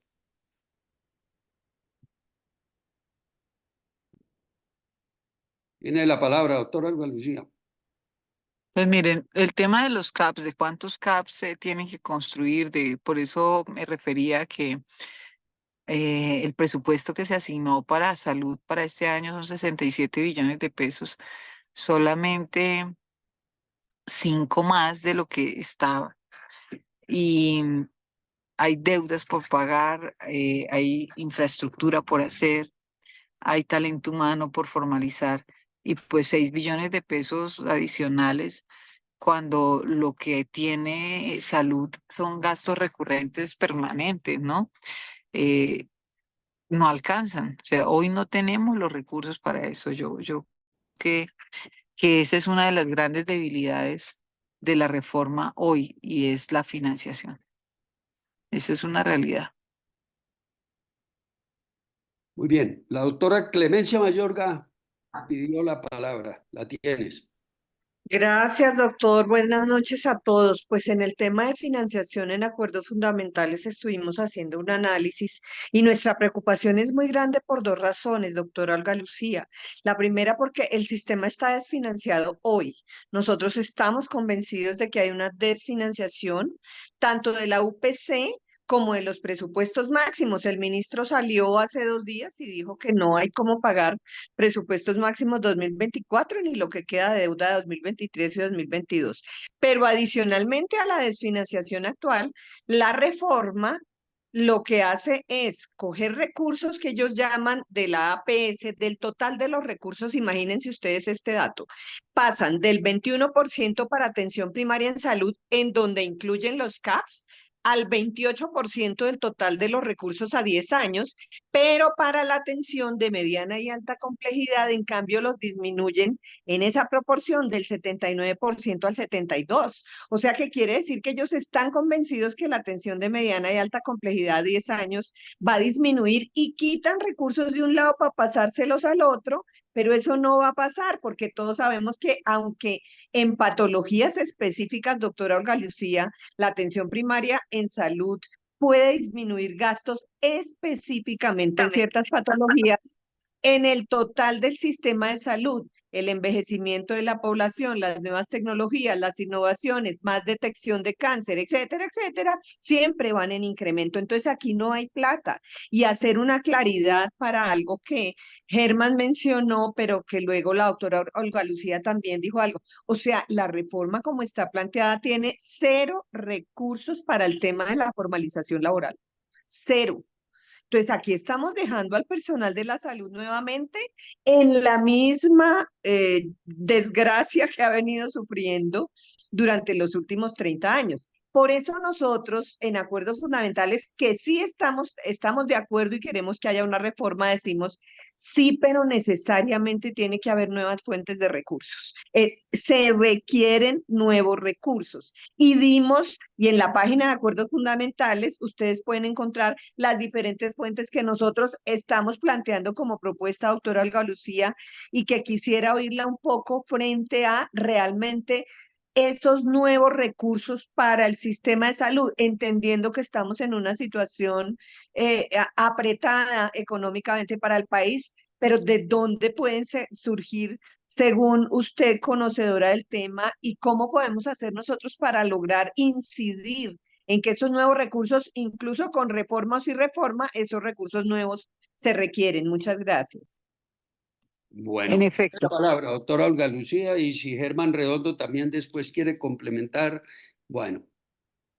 doctora Clemencia, en efecto, las proyecciones que hace el Ministerio de Hacienda es que implementando atención primaria en 10 años empieza a disminuirse el gasto, cosa que, como mencioné en un inicio, lo que hace cuando se aplica atención primaria, y lo digo por experiencia propia, se aumenta el gasto porque se detectan enfermedades, bueno, se empieza a hacer una atención preventiva, pero también curativa. Y de rehabilitación. Entonces, a futuro puede bajar el costo, pero a hoy no. Y adicional a ello hay deudas pendientes. Hoy, hoy, de manera desafortunada, la única posibilidad que tendríamos de acceder a nuevos recursos es el presupuesto que se tiene a través del Sistema General de Participaciones y Crédito. No existe otra posibilidad más que el crédito. No hay más, no hay recursos no hay de dónde tomar recursos. Y por eso yo creo que esta vez el debate de la reforma a la salud, sí, solo sí, sí, con una demostración del ministro de Hacienda de dónde salen los ingresos para implementar los CAPS, para la formalización del talento humano, que también está de manera progresiva, empezando con las auxiliares de enfermería y enfermeras, pero ¿de dónde salen los recursos? Recordemos que cualquier tema, las infraestructuras son gastos de inversión que pueden ser de una sola vez, pero el mantenimiento es permanente y recurrente. El talento humano es gasto recurrente. eh, y, y hoy esas fuentes de financiación pues no se vislumbran. Y ya, o sea, ya hoy ni siquiera es un albur, ya hoy es una realidad. El presupuesto asignado para salud del próximo año es 67 billones, no hay un peso más ni un peso menos. Gracias. Germán, ¿tiene algo para agregar? No, muy claro, con un saludo muy especial a Olga Lucía. Hace días que no nos vemos. Sí, hace días que no nos vemos. Sí, pero ella lo dijo de entrada muy claro. Sin plata no se puede hacer nada. Y esa es la desafortunada realidad. Adrián nos publica en el chat el costo de los centros de atención de primer nivel a nivel nacional que se ha hablado de 5.000 y a un costo de entre 1.800 y 3.000 millones. Yo recuerdo que hace poco el ministro inauguró un centro de primer nivel que costó 25.000 millones. Entonces, eh, eh, ese escenario, supongamos que se apruebe, pero se va realizando de acuerdo a la disponibilidad presupuestal. Entonces no se va a hacer en 2 años ni en 5, sino en 20. En la medida que haya plata, se va haciendo un centro de atención primaria, un acueducto, donde haya los recursos necesarios para hacerlo. Pero además de la disponibilidad presupuestal, se requiere algo que es lo que más ha hecho falta a lo largo de los 30 años de vigencia de la Ley 100, y es voluntad política. Este gobierno, dijéramos que puede tener voluntad política, lo ha propuesto, ha insistido, pero no tiene plata y no la puede sacar, porque es que si usted le pone plata a la salud, se la tiene que quitar a alguien, porque la Exacto. torta es una sola. Entonces, si usted aumenta el pedazo para la salud, quiere decir que se lo achicó a otro y ese otro no se lo va a dejar quitar. Esa es una realidad, dijéramos, y lo que nosotros pedimos es precisamente que nos sentemos en la realidad, que hagamos programas a largo plazo, pero que contemos con los recursos necesarios, porque como muy bien dijo Olga Lucía, sin plata no se puede hacer nada. Claro, otra cosa es mejorar la eficiencia de los recursos y en eso hay Sí. mucho que hacer. En eso hay mucho que hacer seguramente y evitar que se los roben y todo eso mejora, pero la fuente inicial tiene que estar garantizada y en este momento ese reto está por cumplirse. Muy bien, gracias. Bueno, tenemos 25 minutos y hay 3 personas que han pedido la palabra. Entonces, está el doctor David Vázquez, después Orlando Martínez y por último alguien que figura como William. Tiene la palabra, doctor Vázquez.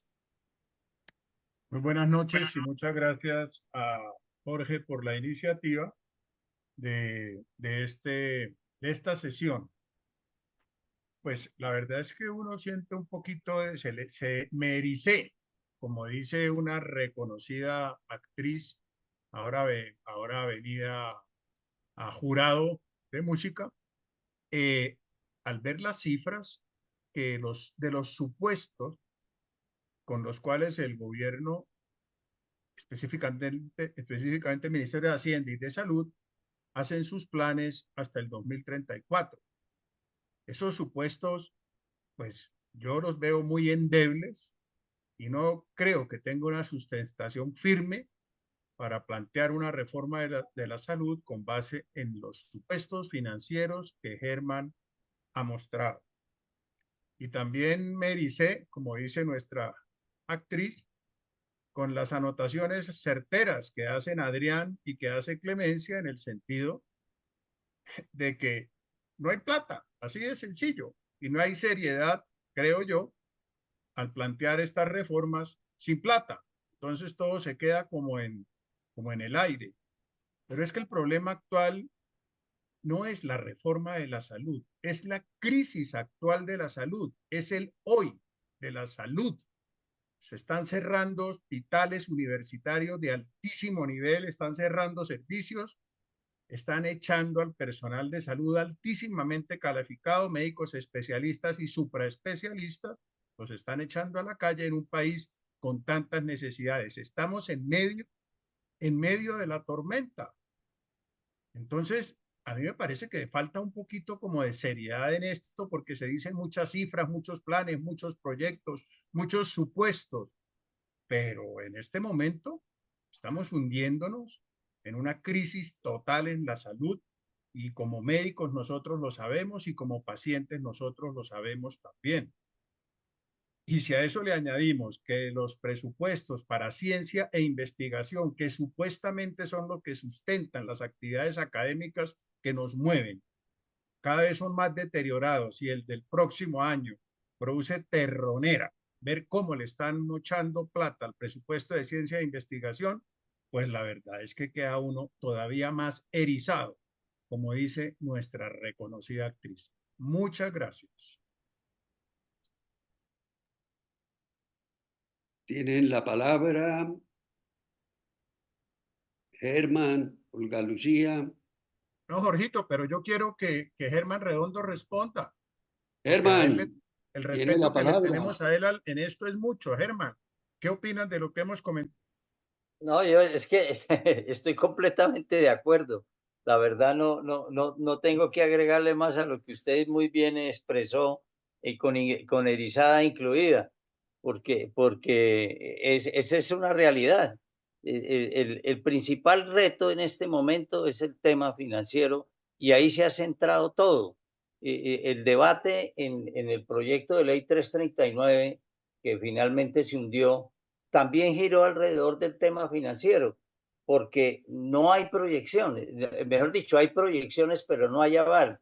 Y yo creo que el ministerio, por no dar el aval, porque no lo puede dar porque no tiene la certeza de la existencia de esos De los recursos. recursos. Entonces hace unas proyecciones y si las proyecciones se cumplen, fabuloso. Si no se cumplen, pues se postergan las metas. Eso pasó con la ley 100. Recuerden ustedes que Juan Luis Londoño dijo que en el año 2000 habría cobertura universal y se igualarían el post subsidiado y el contributivo. Como Así no se es. cumplieron las proyecciones, pues ni se igualaron los post hasta que la Corte, en la sentencia T 760, lo ordenó y muchos años después y todavía, dijéramos, no están 100% iguales, aunque en la teoría lo están, y la cobertura universal, estamos muy cerca de llegarla, pero no se ha conseguido, o sea que el tema financiero es fundamental, pero hay otro tema, además del financiero, David, que también tenemos que mirar, y es el uso correcto de los recursos, el flujo de los recursos, porque en la reforma que se plantea hay una transformación total, como lo planteamos en la charla, de la manera en que van a fluir los recursos. Esa estatización total del manejo de los recursos también genera cierta incertidumbre, genera temores. Nosotros somos conscientes, llevamos 30 años criticando las EPS, luego creo que tenemos autoridad moral para decir que sí nos preocupa la forma en que está funcionando, pero no podemos irnos de Guatemala a Guatepeor. Tenemos que presentar fórmulas que mejoren lo que actualmente existe y no tratar de generar mayor incertidumbre. Ese es lo que usted planteó, es el meollo del debate. Muy bien. Orlando Martínez, tiene la palabra, 3 minuticos para hacer el comentario y oímos las respuestas. Gracias.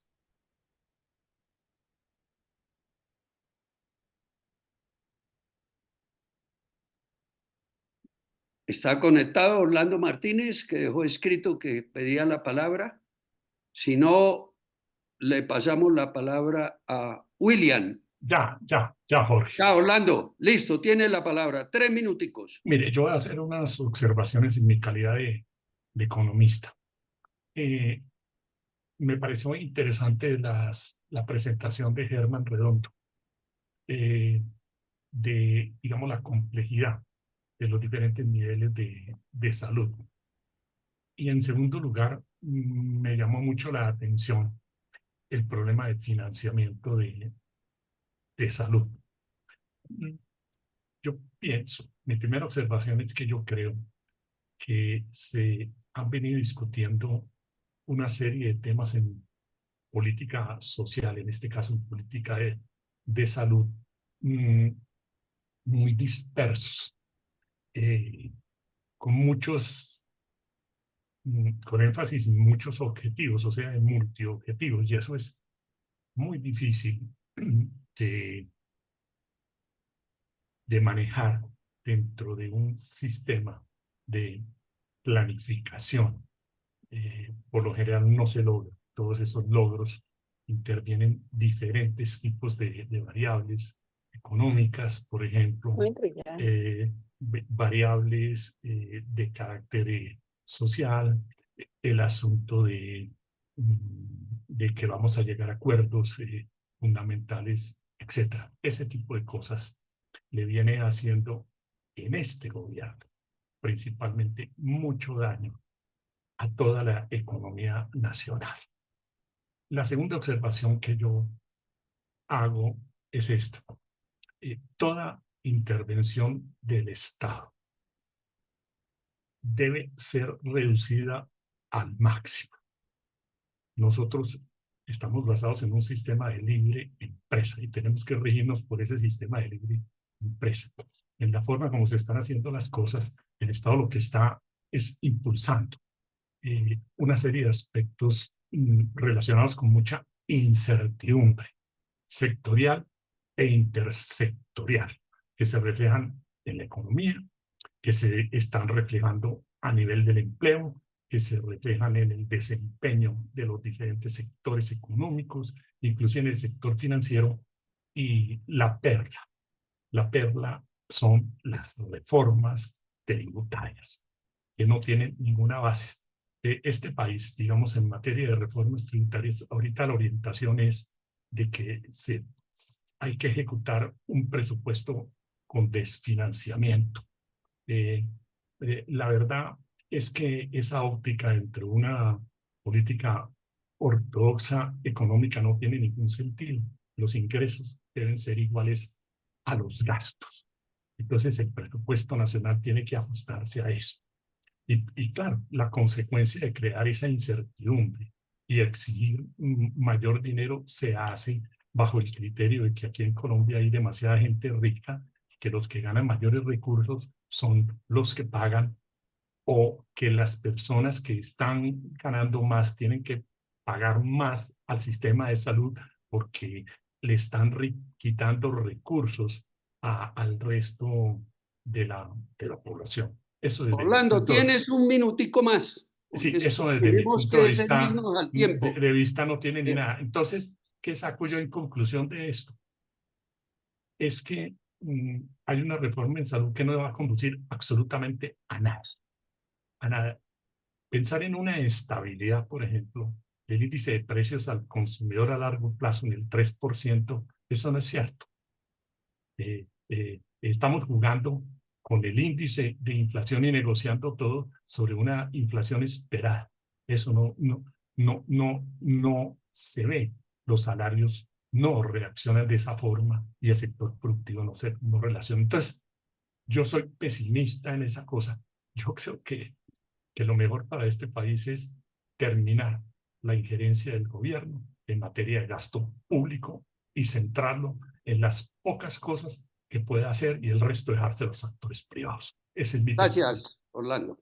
Bueno, ¿algo para decir? ¿Tienen, No, simplemente oír doctor los comentarios. Redondo? Gracias por la Oigamos pauta, a Lucía. William y a Jorge Durán que están pidiendo la palabra, Jorge. Listo, le pasamos. Nos quedan 13 minutos que a las 8 terminamos. William y Jorge Durán son las dos últimas comentarios que hay. Tienen la palabra. Buenas noches a todos, a Olga Lucía, a Germán, a todos los presentes.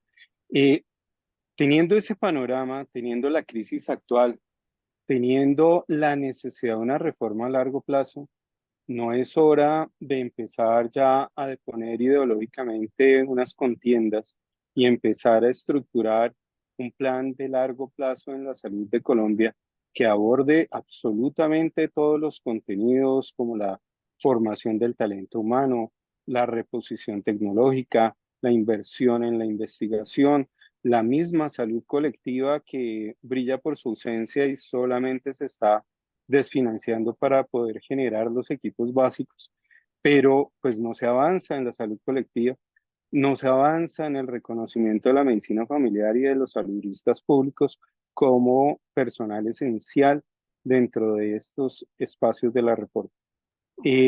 ¿Hasta dónde y en qué momento o qué se requiere para que de verdad empecemos un diálogo nacional no de un partido y de una oposición, sino un diálogo nacional en torno a la salud, con un plan de desarrollo claro desde todos los sectores, desde que contemple todos los aspectos para los siguientes 30 años de salud del pueblo colombiano? Yo creo que la crisis, la necesidad de reforma es inminente y deberíamos estar pensando en un acuerdo nacional y no en un debate tradicional de una reforma. Muchas Gracias. gracias. Tiene la palabra Jorge Durán y con esto terminamos los comentarios. Jorge.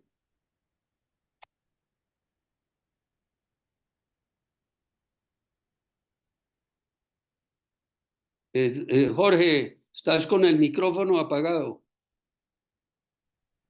Ya, Sí, ya. me escuchan. Bueno, muchas gracias, Jorge, por darme la palabra y felicitar también a Germán por esa magnífica intervención, por lo cual el país se lo reconoce como una de las personas más sabias en este tema. Todo yo creo que ya se dijo que la palabra fundamental en esto es plata. La reforma a la salud, pues maravilloso de que todo se dé, pero desde el punto de vista de realidad económica del país no se ve por dónde. Un país que no se desempeñe bajo altos niveles de competitividad y productividad para que la confianza inversionista se dé y por consiguiente haya generación de empleo, haya mayor número de empresas productivas, la administración de impuestos recaude muchos más impuestos para que ese crecimiento económico se dé y se pueda darle plata a todos los entes que todos lo necesitan. No solamente la salud, como lo dice Germán. Entonces, estos recaudos de impuestos, como se ven en este momento, pues las cifras son bastante lamentables. Ya a nivel de recaudo de impuestos se ve este año que se va a estar por unos niveles por debajo del 13, del 87%. O sea, se va a recaudar más o menos un 87% de lo presupuestado de impuestos. El gasto público se va a incrementar muchísimo también, y máxime vía a unas elecciones que se vienen. La disminución de la demanda también se está dando. Todos esos factores conllevan a que haya menos plata en el país y más pobreza.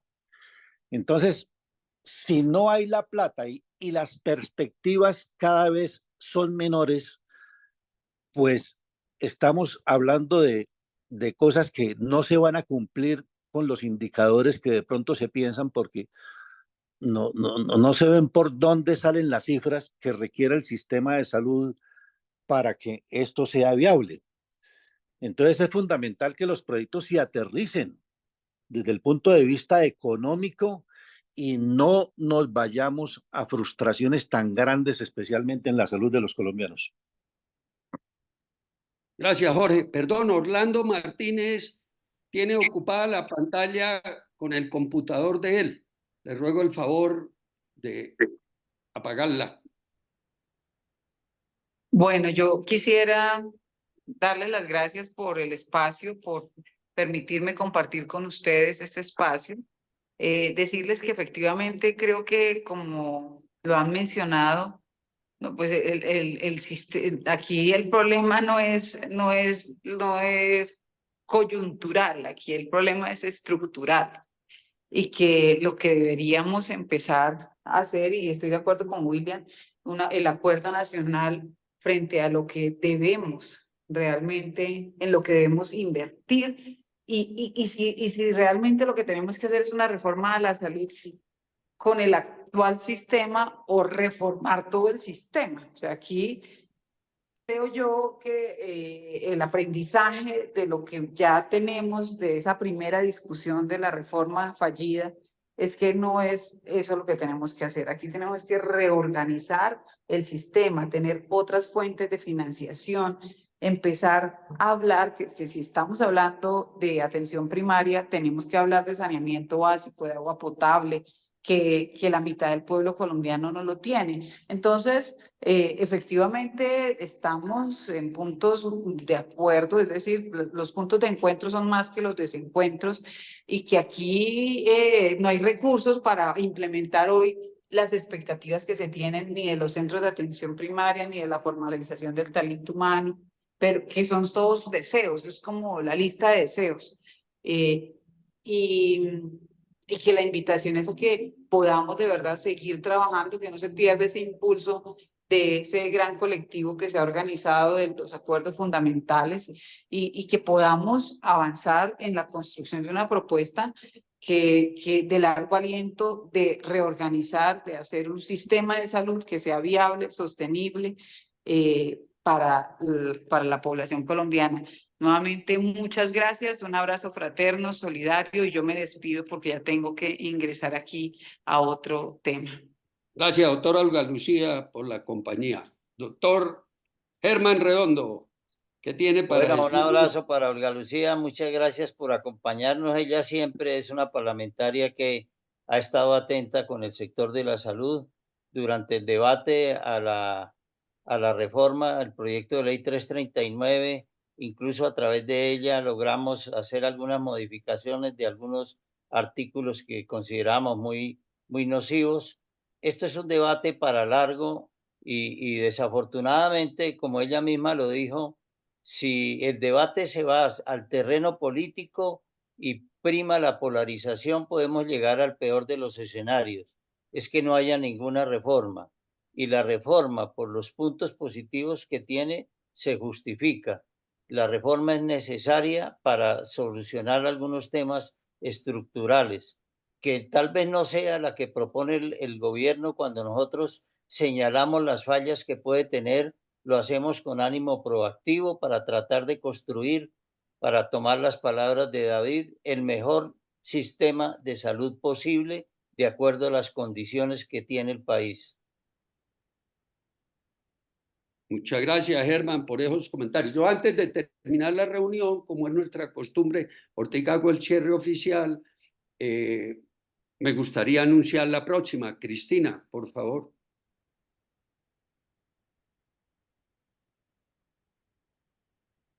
Para todos los asistentes, pues este es un grupo que ya llevamos 229 reuniones de diferentes temas.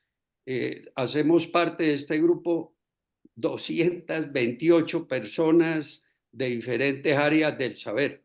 Por eso nuestra reunión número 230 es para de hoy en 8 días, el día 1 de octubre a las 6 de la tarde.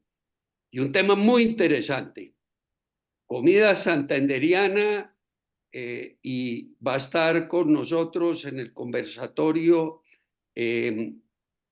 un chef considerado hoy en día de los mejores en el país y en el continente, que es Carlos Andrés Ibáñez.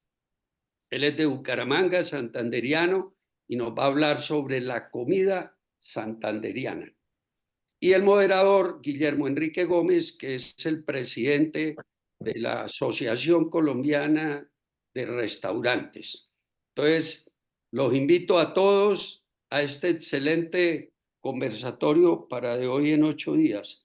Y ya para terminar la reunión, siendo las 7:57, pues, Germán, no me queda más que agradecerte por este excelente conversatorio, ¿verdad? Que lo puedo decir, te ganaste los aplausos, hiciste una presentación brillante sobre la interpretación de la reforma de la salud, todos los acuerdos fundamentales, la ley estatutaria, todo lo que tú llevas muchos años trabajando en la Academia Nacional de Medicina, que es digno de que lo conozcamos los colombianos y todos los que estamos en el sector salud. Yo como miembro de número de la academia me siento orgulloso de trabajar al lado tuyo allá en la academia, todo lo que has aportado en la Comisión de Salud y lo que nos presentaste hoy. Y también muy válido el comentario del doctor David Vázquez, quien lo hizo a nivel personal, pero lo quiero decir con orgullo, es el vicepresidente actual de la Academia Nacional de Medicina. Pero él habló hoy a nivel de David Vázquez. Entonces, creo que ha sido una reunión, conversatorio muy importante. El doctor Fernando Salgado, por un tema y una urgencia personal, tuvo que salirse de la reunión. Y Germán, nos queda un minutico. ¿Qué último mensaje nos deja a todos los asistentes? Ahorita todavía estamos 53 personas conectadas. Esta reunión queda grabada por YouTube o mañana yo la envío a quienes la quieran. Tiene la palabra Germán para hacer el cierre final con el último comentario. Gracias, Jorge, por sus comentarios y un mensaje final. Todos y cada uno de nosotros conoce a uno o varios parlamentarios. Yo quisiera que le hablaran un poco al alma de cada uno de esos amigos parlamentarios que ustedes tienen y que se despojen un poco de la ideología y del pensamiento político y que piensen en la salud del conjunto de los colombianos y que nos ayuden a formular un sistema de salud acorde al nivel de desarrollo del país. No podemos pretender ser Dinamarca porque somos Cundinamarca, pero acorde con lo que podemos hacer, tratar de brindar el mejor sistema de salud posible. La ley 100, pese a tantas críticas, ya no es la misma ley 100 del año 94, media en una serie de normas legales que hemos logrado irla modificando y sobre todo conseguir uno de los objetivos centrales de cualquier sistema de salud, y es la protección financiera del bolsillo de los colombianos. Y ojalá eso lo podamos mantener a través del aseguramiento individual que no se debería perder. Muchas gracias, Jorge, y muchas gracias a todos ustedes por su asistencia. Gracias, Germán, siendo las 8 en punto y agradeciéndole a todos los asistentes, damos por terminado este excelente conversatorio sobre lo que es la propuesta a la reforma de la salud. Buenas noches. Buenas noches, gracias. Gracias, Saulín, y nos vemos Buenas en noches, 8 gracias, días. gracias. Buenas noches. Buenas noches a todos, gracias.